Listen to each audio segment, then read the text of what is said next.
recommande la boutique La Londoloise. C'est Judith Londolé. Si vous voulez être classe, chic, être habillé, être admiré. Parole de Mopao Mokonzi.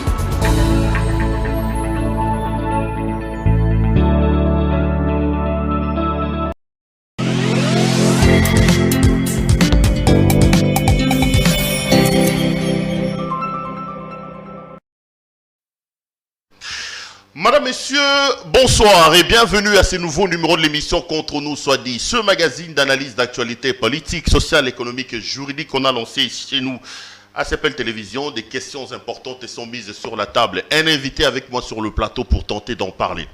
Il est resté une des voix, si pas la voix, de la plateforme et de l'ancien régime dirigé par M. Kabila.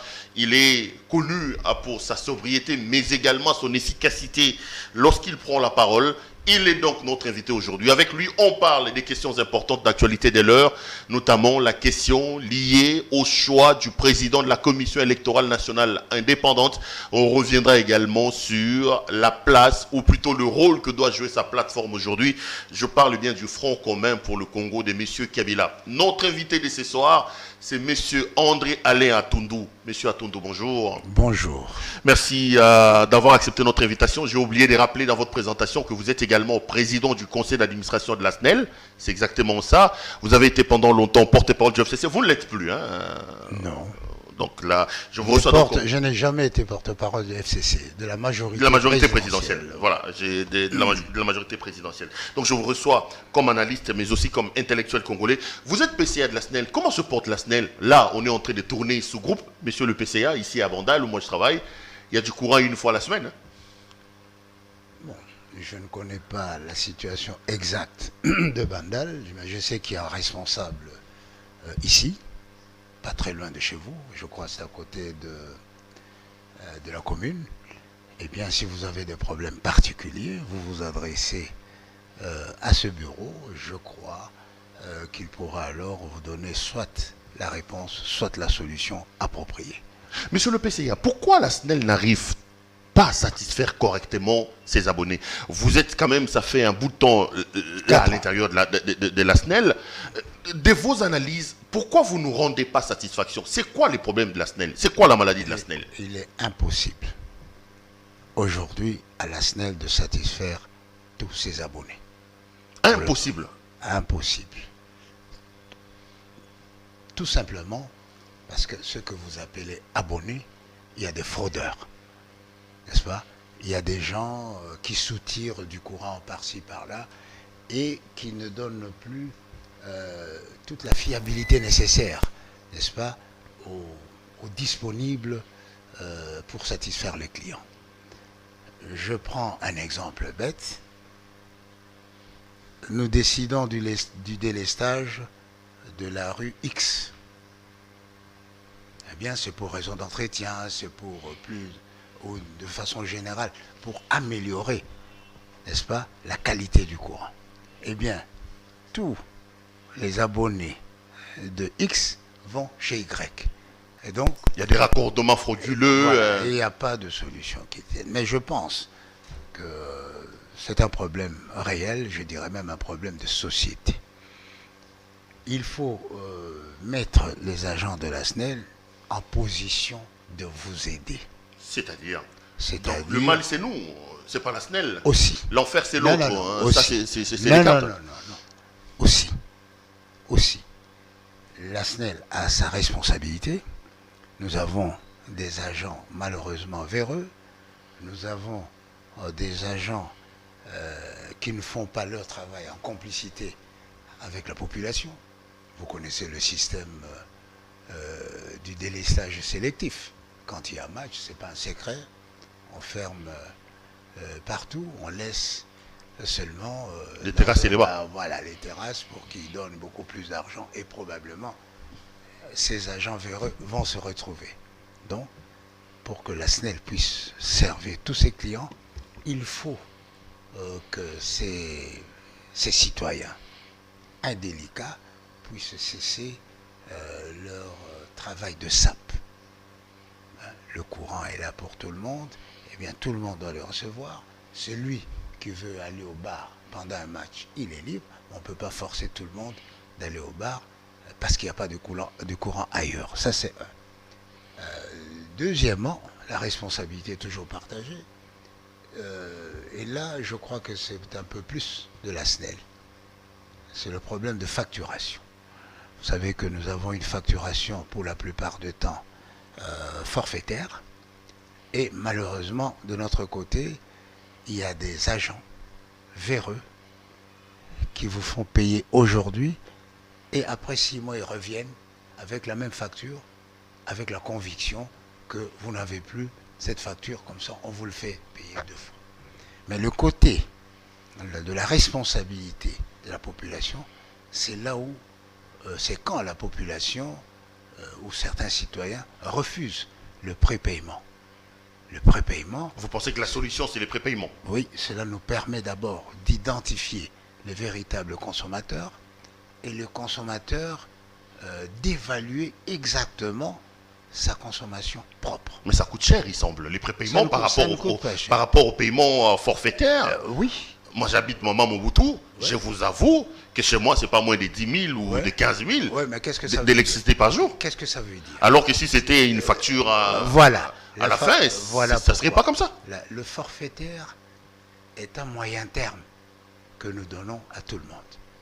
Et profitant de cette situation invariable, eh bien, les citoyens utilisent la cuisinière, le réchaud, le four, le fer à repasser, la télévision, tout en même temps.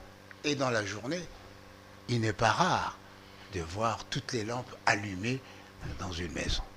Alors qu'avec le prépaiement, si vous faites comme ça, eh bien, vous allez payer plus. Voilà pourquoi ils disent qu'ils payent plus. Non, ils consomment plus. Maintenant, ils se rendent réellement du niveau de leur consommation. Donc, il faut qu'il y ait une certaine discipline. On ne peut pas allumer le courant tout le temps, les ampoules. On ne peut pas allumer les cuisinières tout le temps. On ne peut pas repasser tout le temps. Il faut une certaine discipline pour que le besoin soit à la hauteur des moyens pour les satisfaire. Monsieur le PCH, je trouve cette explication assez simpliste. Hein. Moi, je m'attendais à ce que vous nous dites qu'il faut une politique de l'État, il faut les matériels sont vétustes. Vous réduisez le problème entre nous, vos abonnés et vous-même. Je trouve ça très simpliste comme explication quand même. Je ne réduis pas. Je mets le doigt sur la plaie. Parce qu'aujourd'hui, la SNEL fait tout pour que nous puissions augmenter la part du disponible et que nous puissions améliorer la desserte. Il y a un mois, je pense, à peu près, nous inaugurions la station de distribution de Kisuka, qui aura pour tâche de distribuer le courant de Zongo 2 à la population quinoise et pour augmenter le taux de desserte. Mais à cette occasion, le conseil principal du chef de l'État a fait, dans son mot de circonstance, a révélé à l'opinion que grâce aux efforts que la SNEL a fait, je crois du côté de Kimbaseke, eh bien la desserte a augmenté de 3%. Nous sommes passés de 13 à 16.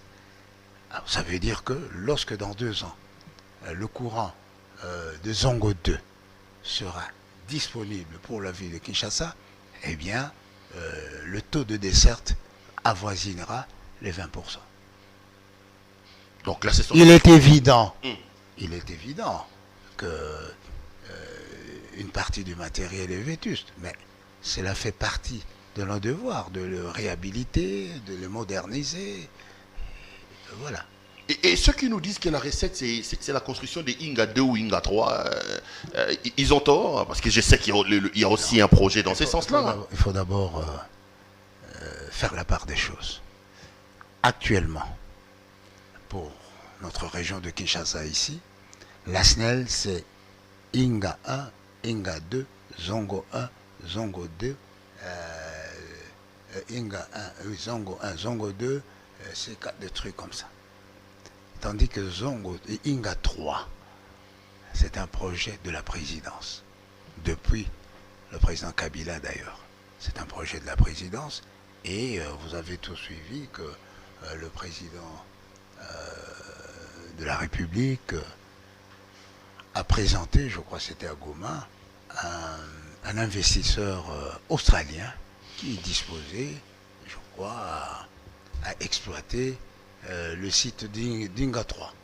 Donc la SNEL n'a rien à voir. Là, on est encore un peu dans les rêveries. Là, on est encore un peu dans le projet long terme. Non, à partir du moment où quelqu'un se pointe déjà, on commence à se réveiller. Ce n'est plus la rêverie.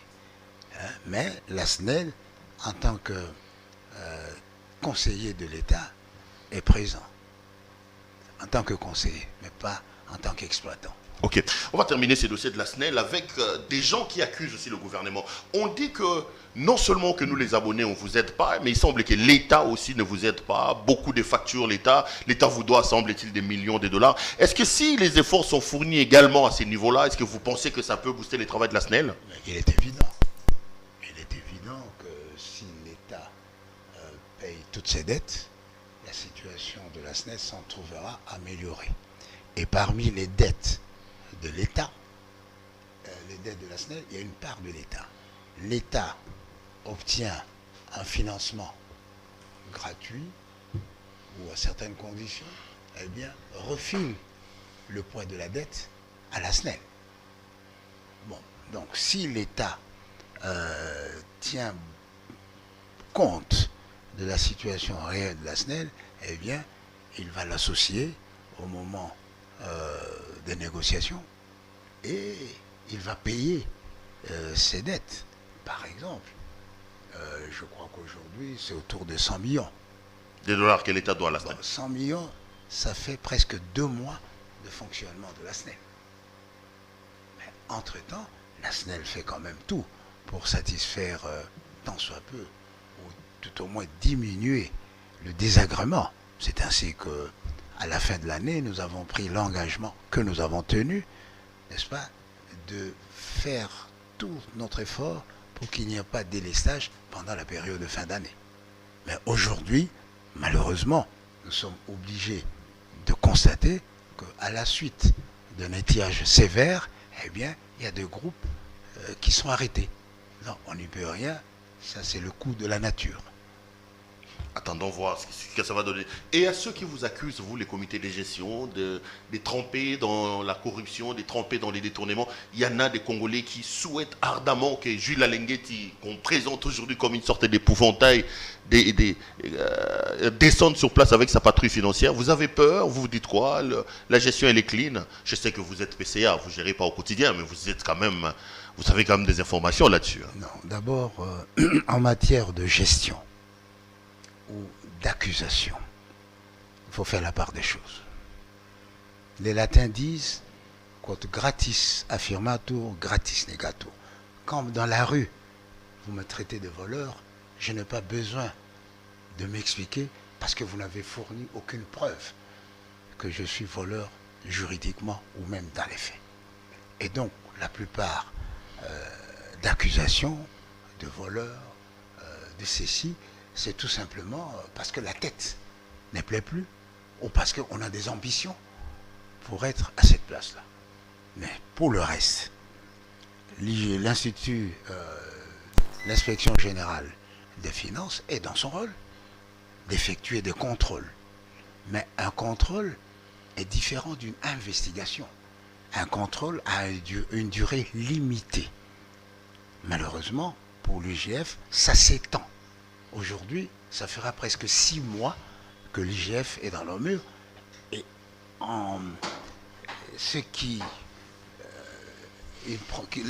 l'IGF prend certaines décisions qui alourdissent le fonctionnement. Aujourd'hui, vous êtes journaliste, si je dois payer la performance que je viens de faire chez vous, eh bien, il faut que l'inspection générale des finances... Tout décaissement doit requérir... voilà. Alors, la question managériale qu'on se pose, c'est que sommes-nous en situation de cogestion ou en situation de contrôle? En plus, les déclarations, je pense, trop médiatiques de l'inspecteur général chef de service rend un mauvais service au contrôle. Monsieur Il les jette en pâture des responsables, des mandataires de l'État dont il n'est pas prouvé qu'ils sont coupables de ce dont on les accuse. Je crois que moi, je suis, comme vous le savez, j'ai été responsable de la sécurité, donc il n'est pas des habitudes d'un policier de se faire voir, d'entendre sa voix et de crier avant d'attraper le voleur. Donc je pense que la gestion des entreprises ou des sociétés commerciales gagnerait beaucoup en sérénité, donc en efficacité, si l'inspection générale des finances avait une attitude plus conforme à son rôle dans la société.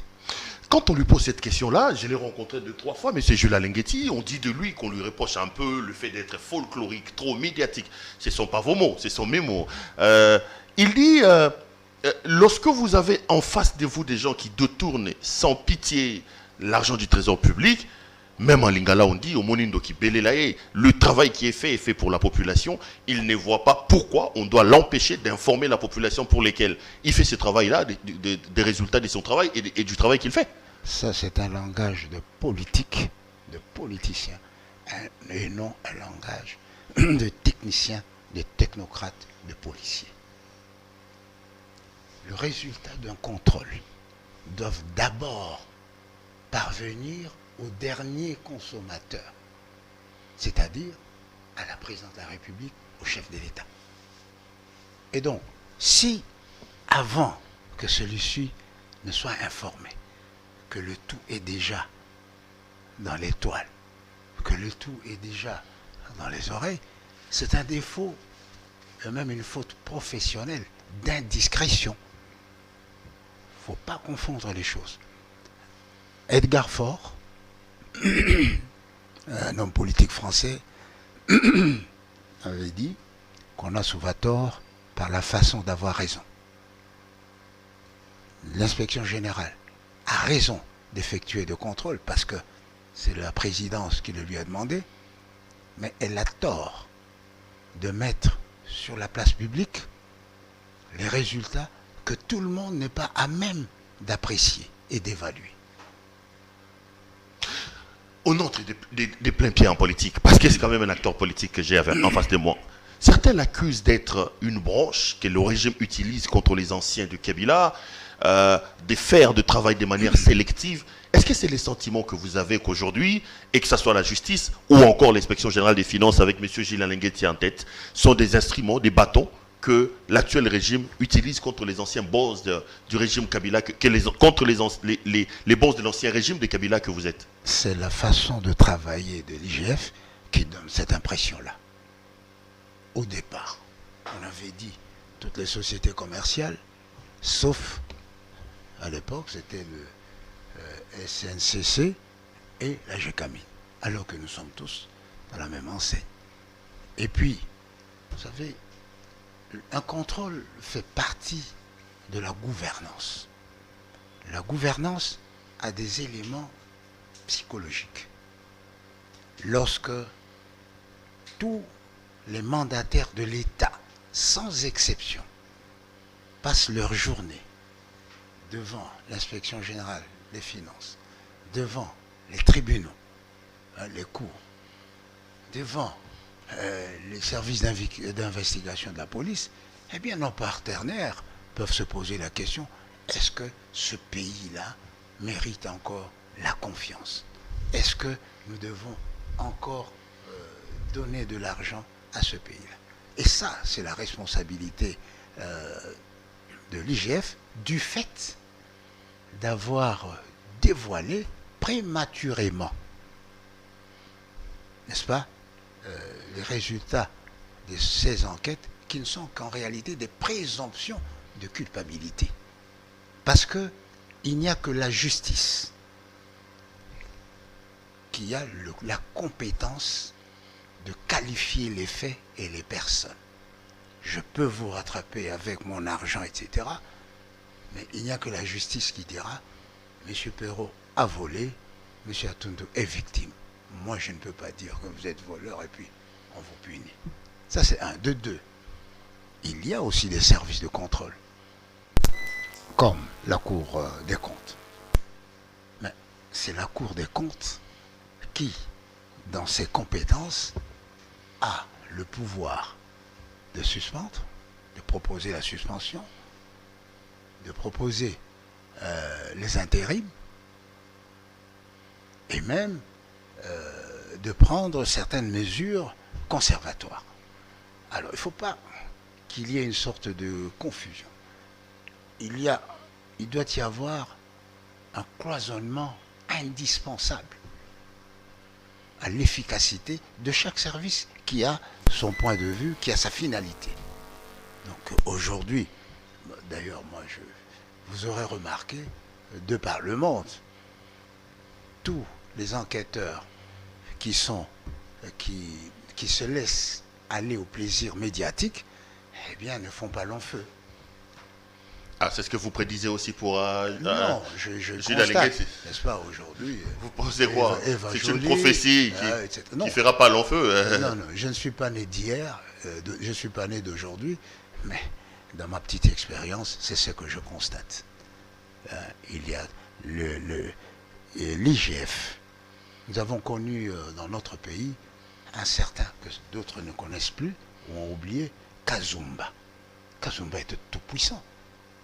Même plus puissant qu'Alingeti. Mais personne ne connaissait sa voix, personne ne connaissait son visage, mais les résultats étaient là. Donc il ne faut pas que la posture médiatique vienne brouiller la finalité, c'est-à-dire éviter le coulage, etc. Parce qu'au bout du compte, il doit nous dire, pour la SNEL par exemple, eh bien, vous avez réussi à récupérer combien pour la République? N'est-ce pas? Ça, c'est un travail de longue haleine. C'est un travail presque d'orfèvre. André Alain Atundu, est-ce que vous êtes en insécurité? Est-ce que vous sentez traqué, vous, les anciens, je veux dire, les anciens dinosaures du régime, les dinosaures de l'ancien régime de Kabila? En matière de traque, moi je suis un habitué. Depuis la fin du régime Mobutu jusqu'à maintenant, je ne pense pas.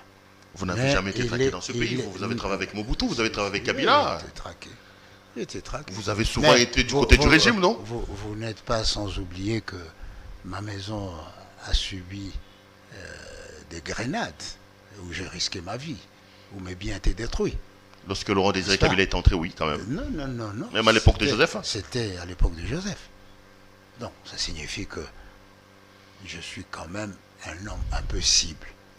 Mais j'évite toujours de généraliser, parce que la généralisation appauvrit. Voilà pourquoi il faut éviter cette médiatisation à outrance pour ne pas donner parfois l'impression indue que il n'y a que tel groupe de gens qui sont traqués. Lorsqu'on fait un travail, par exemple la SNEL, mais Kayombo, Atundu, ce n'est pas le plus important. Le plus important, c'est l'argent que l'on trouve. Vous savez, parlant de la SNEL, aujourd'hui, l'IGF traite de tous les maux. Mais ne propose aucune solution pour nous éviter des pertes en vol de nos cuivres, de nos fils de cuivre. À présent, je crois que nous avons à peu près 400 tonnes qui ont été volées et que nous devons remplacer. Donc ça fait le prix que vous avez acheté le cuivre, le prix de la réparation, le prix de nouveaux câbles et tout ça, ça fait... Voilà pourquoi je dis l'IGF outrepasse ses droits en utilisant une médiation, une médiatisation outrancière. Parce que nous sommes, je vous ai parlé de gouvernance, nous sommes dans le monde politique.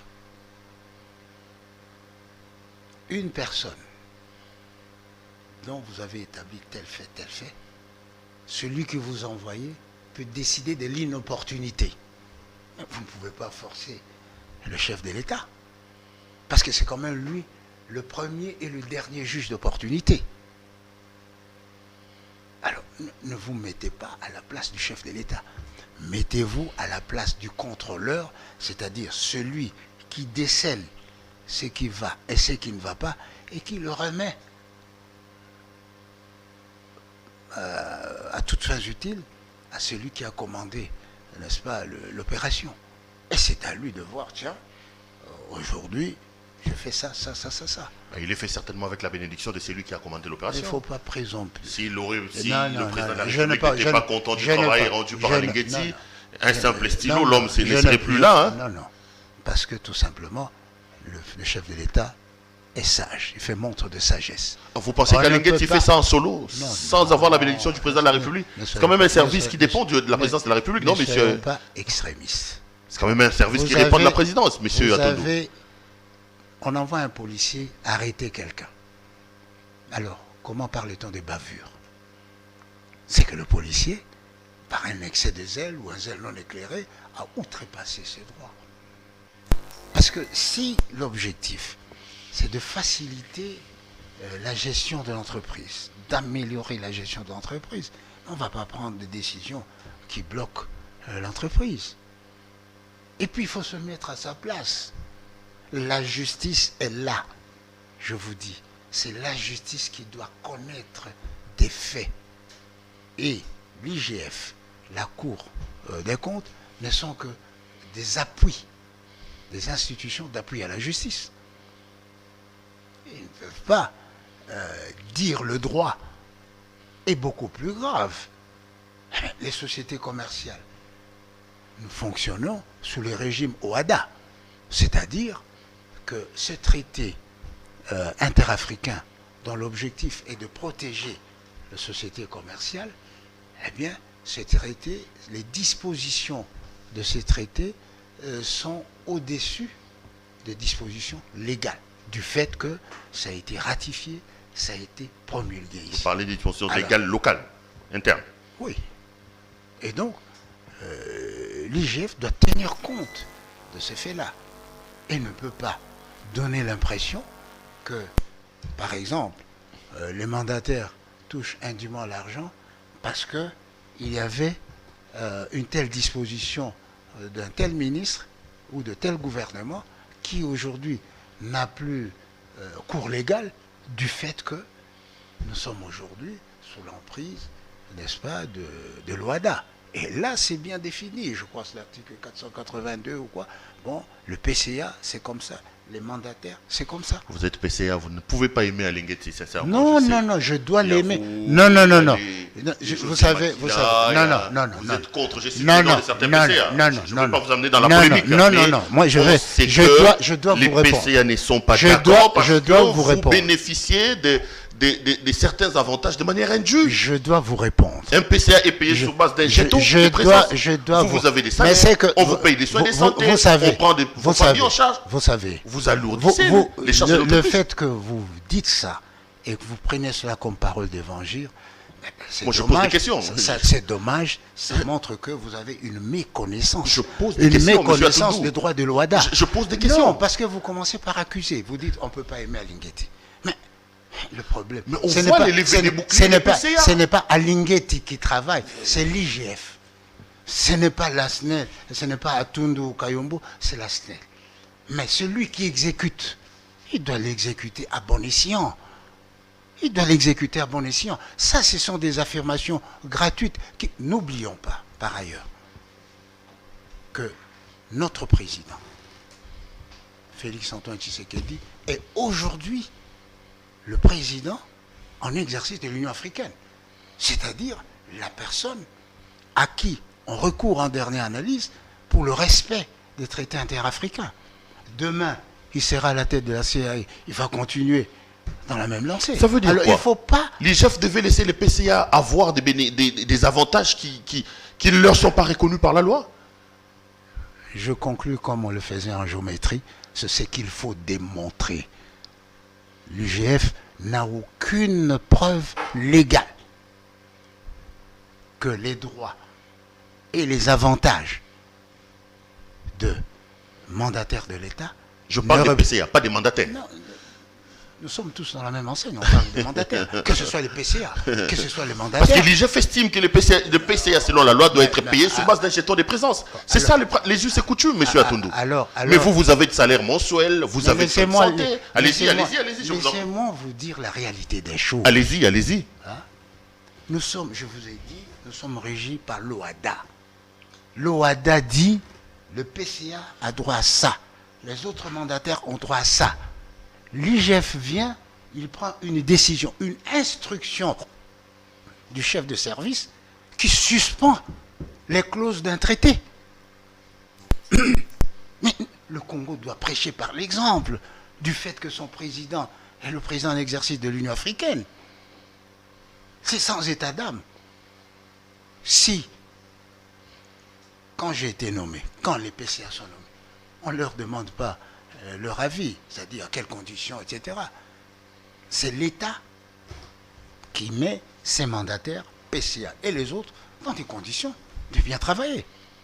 Alors, j'ai comme l'impression, plutôt que peut-être, vous vous dites que nous n'aimons pas Alingeti, peut-être Alingeti n'aime pas Atundu, n'aime pas Kayombo, n'aime pas Makila, n'aime pas... Non, vous voyez, lorsque ça devient personnel, c'est un dérapage. Ici, nous parlons d'institutions, nous parlons de l'économie du pays, nous parlons de l'image de marque du pays. Je vous ai dit, mais quelle est l'image auprès de nos partenaires? Quelle est l'image? Quelle est la cohésion nationale? Parce que si l'IGF fait son travail correctement, il n'y a pas de problème.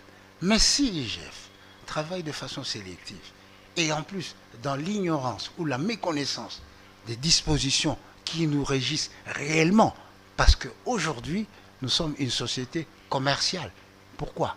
Parce qu'en 2012, on avait adhéré à l'OHADA, et en 2014, pour nous conformer à l'OHADA, on a créé ces entreprises commerciales. Et aujourd'hui, l'IGF ne peut pas ignorer ce fait. C'est un fait historique. Sauf à vouloir, par sa plume d'inspecteur général, eh bien, supprimer une disposition pertinente d'un traité international. André Alain Atundou, on va avancer dans cette émission. Je ne savais pas qu'on allait nous attarder autant. Est-ce que la même impression que vous laisse l'IGF de travailler de manière sélective, vous avez aussi la même impression avec la justice?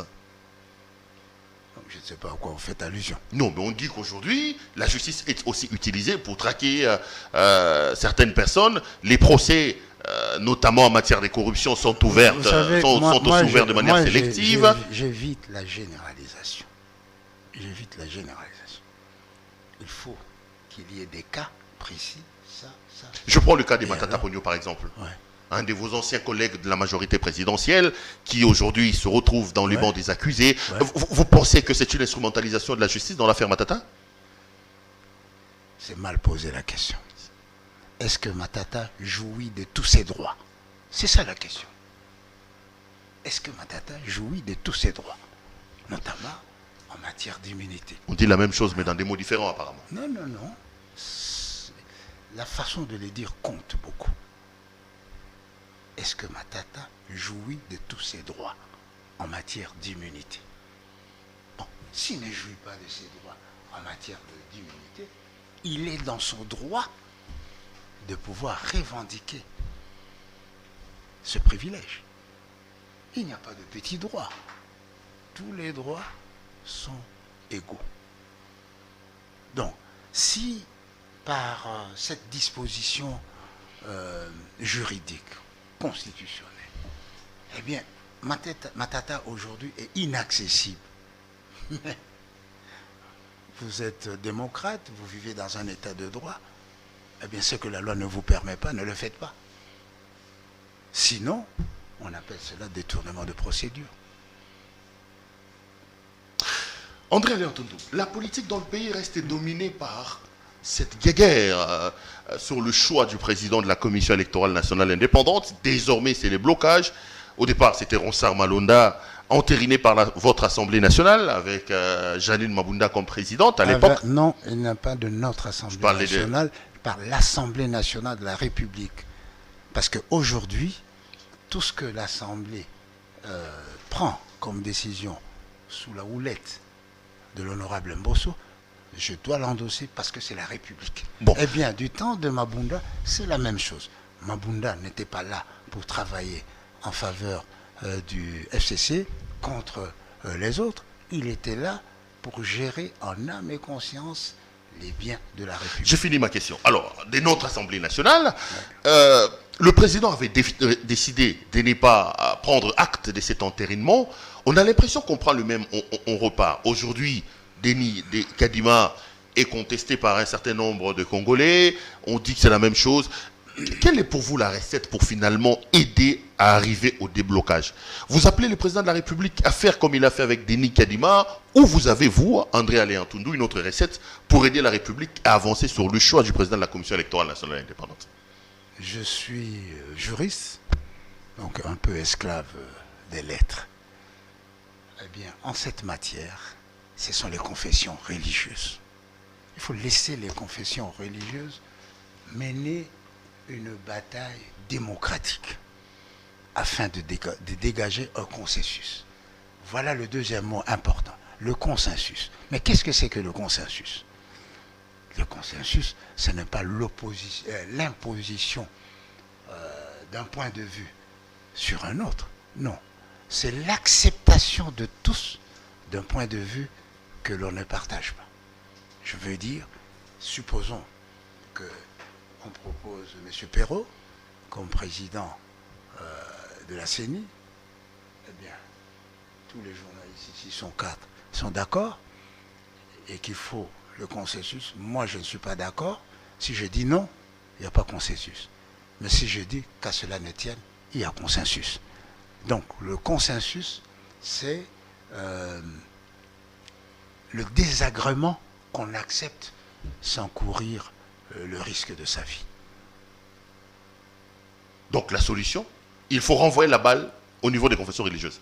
Non, il faut laisser aux acteurs concernés le devoir qui leur convient. Non, mais André Aléantondo, ils ne se mettent pas d'accord. Kabila a fait des passages en force. En 2006, c'était la même chose. En 2011, c'était la même chose. Écoutez, je me souviens très bien.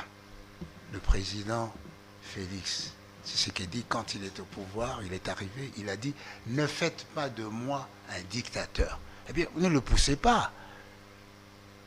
Lorsque, écoutez, dans un pays, de façon générale, nous avons connu ici le MLC, etc. Nous sommes allés en négociation. Ça a pris le temps que cela a pris. Donc si c'était vous, vous alliez dire, mais écoutez, faites un coup d'État. Non. Ça, c'est la règle démocratique que nous devons assumer. Non, mais vous êtes juriste. Quand on doit évoquer la jurisprudentielle Kabila, on sait que ce qui se passe aujourd'hui, Kabila est passé en force, non? Les catholiques n'avaient pas accepté Malou Malou. Et les protestants. Le catholique n'avait pas accepté Ngoï Mulunda. C'était pareil, non? Kabila est quand même passé malgré ça. Kabila est passé président de la CENI? Non, il a quand même pris acte du président, malgré le refus des catholiques et des protestants. Voilà. Le président de la République, c'est le garant du bon fonctionnement des institutions. Et je vous l'ai dit, c'est le premier et le dernier juge de l'opportunité. Donc, Kabila, c'est Kabila, Tshisekedi, c'est Tshisekedi. Ne trompez pas ou n'amenez pas le président vers une voie non conforme en disant, puisque les autres avaient fait ça, faites-le aussi. Non. Le président est arrivé avec une belle ambition, donner un nouveau souffle. Eh bien, ce souffle-là, c'est une exigence. Lorsque dans notre hymne, nous disons qu'il faut bâtir un pays plus beau qu'avant, ce n'est pas un hymne au loisir, ce n'est pas un hymne à la dolce far niente, c'est un hymne à l'exigence de l'effort persévérant pour aboutir à un résultat appréciable. Mais là, ça persiste. Le problème, il est là. Oui, mais la loi est Il est là. Oui, mais que dit la loi? J'apprends que la loi, Non, mais les gens ont dit- décidé d'envoyer l'affaire à l'Assemblée nationale. non, que la dit- mise en place de la Est-ce commission que- mixte est-ce pour que que le- est-ce que l'Assemblée nationale départage les gens. Non. Est-ce que le président de l'Assemblée nationale a ce pouvoir? Il aurait fait. Mais il n'a pas le pouvoir de partager. Non, mais c'est ça qui est la dernière Il a le PV de non-conciliation des catholiques, des protestants. Il a le PV de conciliation des 6 autres confessions religieuses. des 6 autres. Mais il faut, comme je vous l'ai dit, il faut que ceux qui disent non acceptent malgré tout. C'est ça le consensus. Ce n'est pas l'unanimité, mais comme disait Saïdi, c'est une tendance essentielle, non handicapante. Bon, attendons voir tout en espérant que ça viendra, parce que là, on sent vraiment que par la volonté des catholiques et des protestants, Non. la machine est en train de se griller. Non. Et On ne peut pas. beaucoup exhortent on M. ne Tshisekedi peut à faire pas- ce que Kabila faisait pour que la machine On passe. ne peut pas culpabiliser quelqu'un qui exerce son droit. La liberté d'expression n'a pas de limite au sein de la CENI. Les catholiques ne sont pas d'accord, c'est un point de vue. Je peux dire aussi que les 6 autres ne sont pas d'accord. Donc laissons le jeu démocratique jouer jusqu'à ce qu'une précipitation dégage un non consensuel, un non commun. Parfois, je crois que c'est Fali qui le dit, le temps est un remède à tout. Mais laissons du temps au temps. Et la situation sera décantée. André Léantoun, vous avez dit quelque chose qui m'a interpellé un peu. Vous dites qu'il ne faut pas amener M. Tshisekedi à faire parce que l'autre a fait. Vous êtes un peu mal à l'aise que certains cadres de l'actuel régime établissent la gestion qu'ils font sur la comptabilité de ce que vous avez fait. Ça vous embête quand on dit... Pourquoi D'abord, je vais vous dire... Est-ce que nous, on a des leçons à recevoir de vous, par exemple, André Léantoun? Si. Vous avez eu 18 ans, vous avez détruit le pays. Si. Non, vous avez, moi je n'ai pas eu 18 ans. Le régime. Non, moi j'ai pas eu 18 régime, ans. je parle. J'ai eu Mobutu et 18 ans. Donc j'ai presque 40 ans au service de l'État au sommet. Okay. Et quand je vous dis, il faut faire attention, même si vous n'êtes pas d'accord avec moi, parce que sinon vous allez procéder par essai-erreur et par une politique empirique. Vous me demandez de faire ce que vous n'avez pas fait à votre temps? Oui. C'est de la bonne volonté ou c'est des... Mais c'est ça. Il vaut mieux se taire plutôt mais que- c'est ça la continuité de l'État. Tout ce qu'on a fait n'est pas mauvais.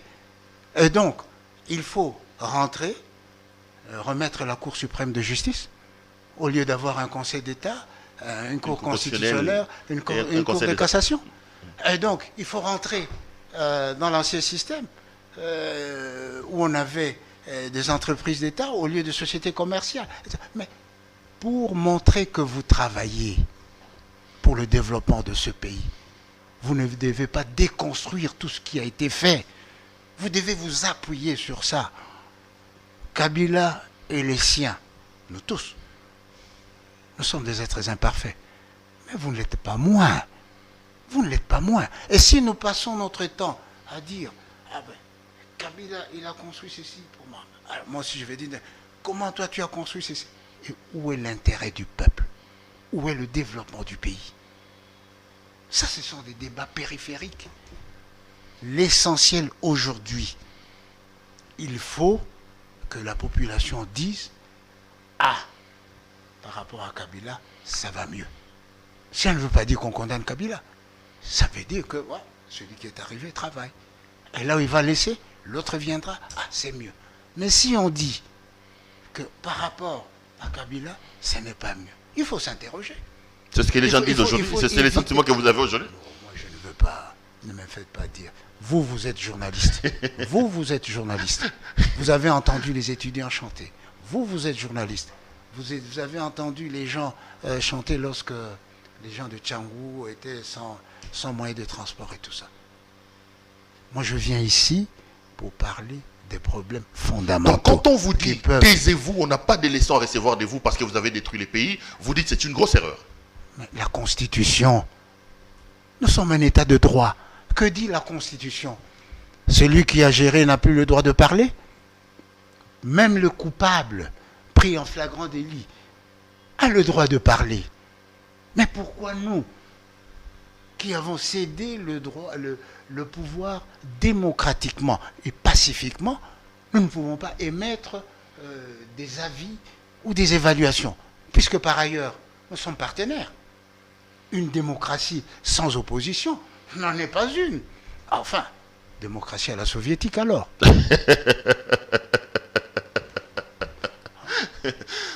Vous dites que ça fait quand même 40 ou 50 ans que vous êtes sur la scène politique. Non, pas 50 ans, 40. 40 à peu près. Vous en avez vu de toutes les couleurs. Oui. C'est pour cela que quand je vous parle, il faut m'écouter. Il ne faut pas dire, ah ben il a pillé le pays avec Mobutu, il a pillé le pays avec Kabila, il n'a rien à nous dire. Non. Non. C'est dans cette expérience-là que je vais puiser. Je voudrais aider un peu nos téléspectateurs en puisant dans votre expérience. Vous voyez ce qui se passe aujourd'hui dans le pays. André Alain Atundu, quelle a été la grosse erreur de Mobutu, de la gestion et du régime Mobutu, pour vous? Je ne veux pas répondre à cette question parce que c'est une question perverse. On risque de croire que ce sont les fautes de Mobutu qui nous ont amenés ici et qu'il faut condamner Mobutu. Alors vous dites une chose de son contraire. Non. Si Mobutu, vous pensez que vous avez le droit de parler, relevez-nous ce que vous reprochez à ces régimes-là. Peut-être que c'est lui qui est arrivé aujourd'hui. Dans le droit de parler, il y a le droit de silence. Il y a le droit de silence. Je parle par le silence. Donc vous avez pratiqué Mobutu, vous pensez que c'était un homme parfait.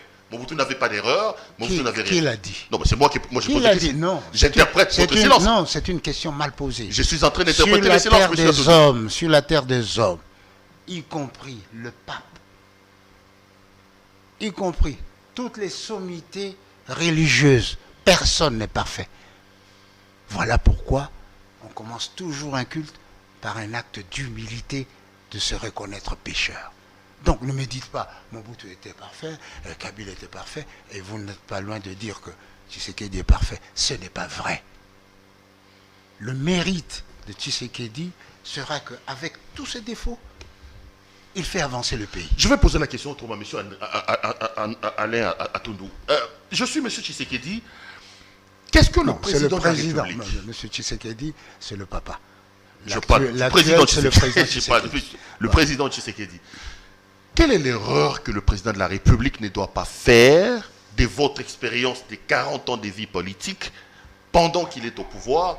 Et sur quel levier doit-il appuyer pour que finalement, après 5 ans ou après 10 ans, qu'il rentre par la grande porte de l'histoire politique de ce pays? Monsieur Atundu, de votre expérience. D'abord,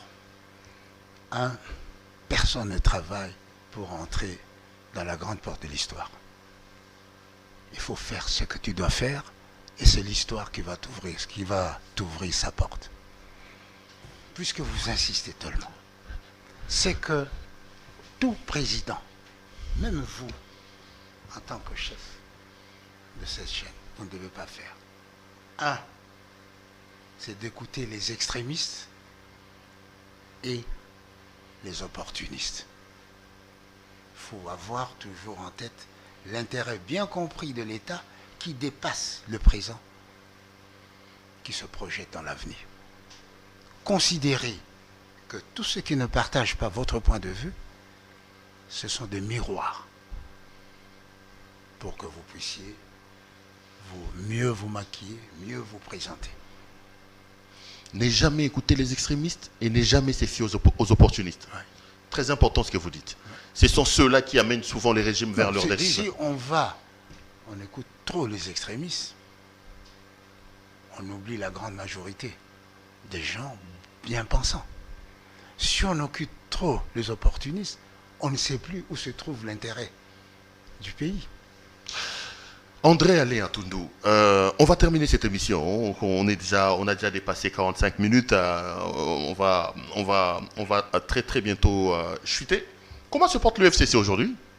Bon, le FCC est en train de faire une analyse profonde des événements de ces derniers jours, c'est-à-dire le départ massif de certains de ses partenaires, le frémissement qu'il y a eu, n'est-ce pas, où il y a eu des FCC positifs, des FCC progressistes, eh bien, l'autorité morale, le président Kabila, a désigné un comité de crise qui doit s'employer, et qui s'emploie d'ailleurs, à évaluer les raisons étiologiques et à projeter en fonction de 2023.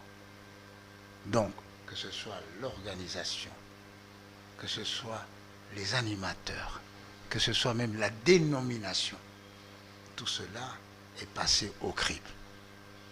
Et s'il faut désigner un responsable de cette hécatombe du FCC, j'ai vu beaucoup de cadres jeter de pierre sur Némi Mulania, notamment en disant que c'est lui. Mais pourquoi accaparé l'autorité morale. Pourquoi vous vous arrêtez à Némi mais tous ceux qui sont partis, que disent-ils? Kabila ne nous recevait jamais. Tout ça c'est arrivé à cause de Kabila. Je lui avais dit ceci, je lui avais dit cela. Non. Tirons les leçons du passé et marchons de l'avant. Mais pourquoi vous n'êtes pas parti, vous, personnellement? Pourquoi vous n'avez pas rejoint l'Union Sacrée, André Alain Atondo? Et pourquoi? Pourquoi pas? Dites-moi. Pourquoi pas? Parce que tout le monde était... Non, tout le monde était en train de partir, d'une certaine manière. Moi, je ne suis pas le courant. Vous avez travaillé avec Mobutu qui était au pouvoir, vous avez travaillé avec Kabila qui est au pouvoir. Ouais. C'était normal, vous êtes un homme du pouvoir. Non. Vous devez travailler avec Tshisekedi, non? Quand nous avons perdu le pouvoir avec Mobutu, je n'ai pas travaillé avec Mouzé. Je me battais pour l'unité de ce pays, le comité de bons offices. Et pendant 2 ans, Joseph Kabila est arrivé. Je ne le rejoins qu'en 2006. Et donc, je suis... Ça veut dire que en 2023 ou en 2022, vous pouvez rejoindre M. Tshisekedi aussi, hein? Ça, c'est une raison. Si je dois faire le parallélisme, en disant je le rejoins un peu plus tard. Un peu pour dire que c'est pas tard. Je peux rejoindre M. Tshisekedi même après. Je vous pose la question, même si c'est pas mon rôle. Je fais donc une réflexion. Est-ce que partir, c'est une raison pour partir? Partir, est-ce une raison pour partir? Non. Il faut une motivation. Moi, je suis un homme de conviction. Avec Kabila, le paradigme, c'est la passion du Congo. La passion du Congo, c'est bien. La passion du Congo, il a fait ça avec les 5 chantiers, la modernisation, ça a eu des résultats que ça a eu. Bon, je trouve que c'est pas mal. Le président Tshisekedi est arrivé, le peuple d'abord. Eh bien, ceux qui estiment qu'il y a une différence entre la passion du Congo et le peuple, bon, ils y vont. Mais il faut voir, y sont-ils allés par conviction, par opportuniste ou par esprit de revanche? J'ai entendu des gens dire, moi, le président ne m'écoutait pas. S'il m'avait écouté, moi je me souviens que ce type-là, nous étions au bureau politique, ce n'était pas les langages, c'est une des voix qui comptait au bureau politique, et que le président Kabila, à l'époque, entendait. Bon, non, on ne va pas entrer chez des gens, je dis ceci, il faut vivre de conviction, d'autant plus que la Constitution le permet. Parce que si tout le monde a la même conviction, eh bien c'est un parti unique. C'est contre la Constitution. Nul ne peut entreprendre une action de nature à recréer le parti unique. C'est une disposition constitutionnelle. Donc, ceux qui sont partis, ils sont partis parce qu'ils sont libres. La liberté est une valeur consacrée par la Constitution. Bien sûr, nous pouvons toujours nous poser la question sur les conditions morales de l'exercice de cette liberté. Monsieur André Alain Atondo, on va donc boucler la boucle, comme on dit, de cette émission. Comment jugez-vous les bilans de M. Tshisekedi 2 ans après son arrivée au pouvoir? Là, je parle aux Congolais que vous êtes. Vous pensez que la République, le pays est en train de stagner, que nous sommes en train d'avancer ou plutôt que nous reculons, même par rapport à là où Kabila nous a laissé? Nous devons faire un effort pour ne pas reculer. Où nous en sommes? Nous devons faire un effort pour ne pas reculer. Vous n'avez pas répondu à ma question. Oui, j'ai répondu. Nous devons faire un effort pour ne pas reculer. Mais là, nous faisons quoi?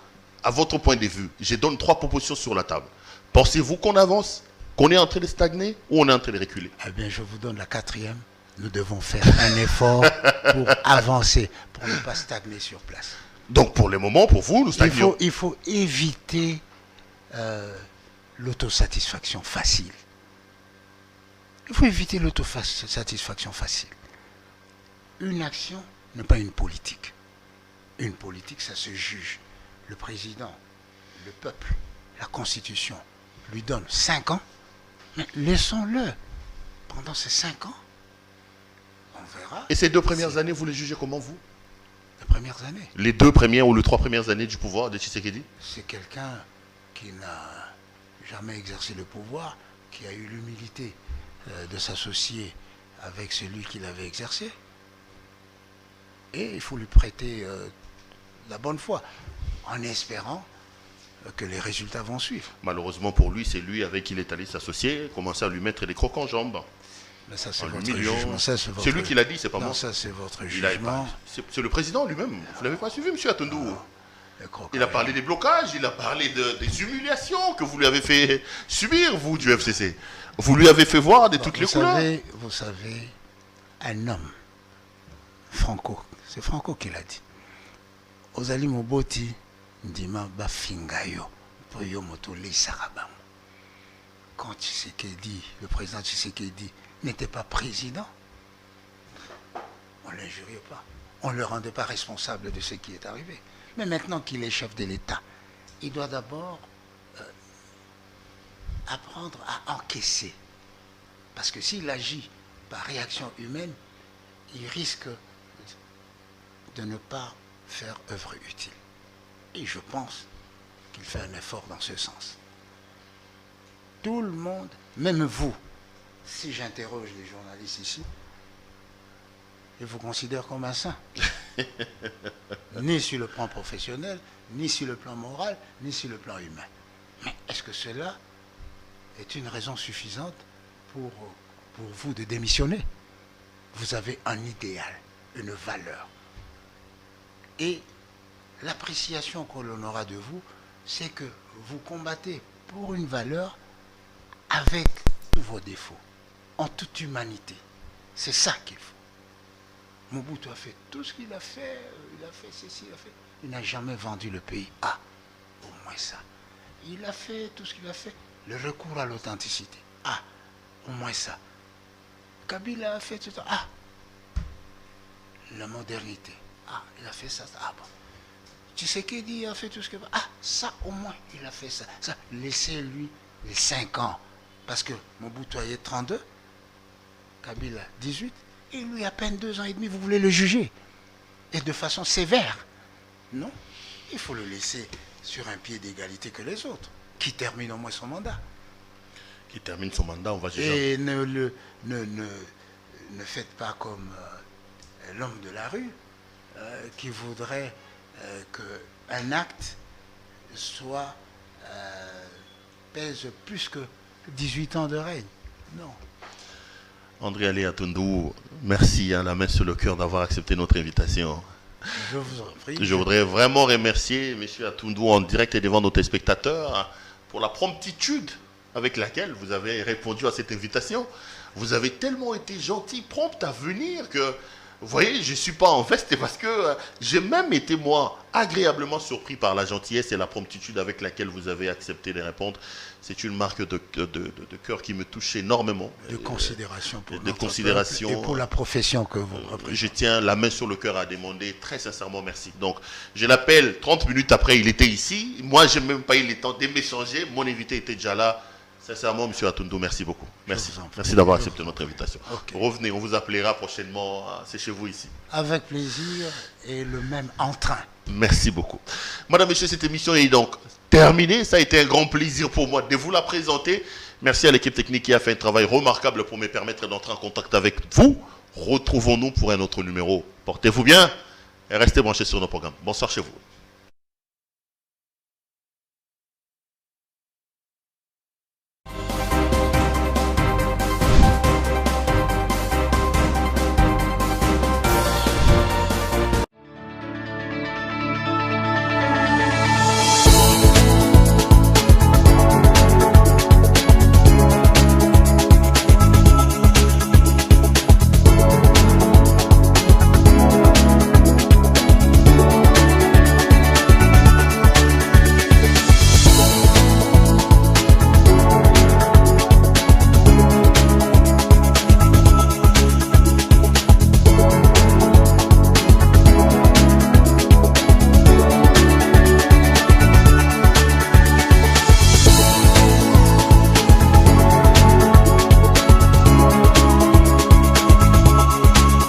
Je vous recommande la boutique La Londoloise, c'est Judith Londolé. Si vous voulez être classe, chic, être habillé, être admiré. Parole de Mopao Mokonzi.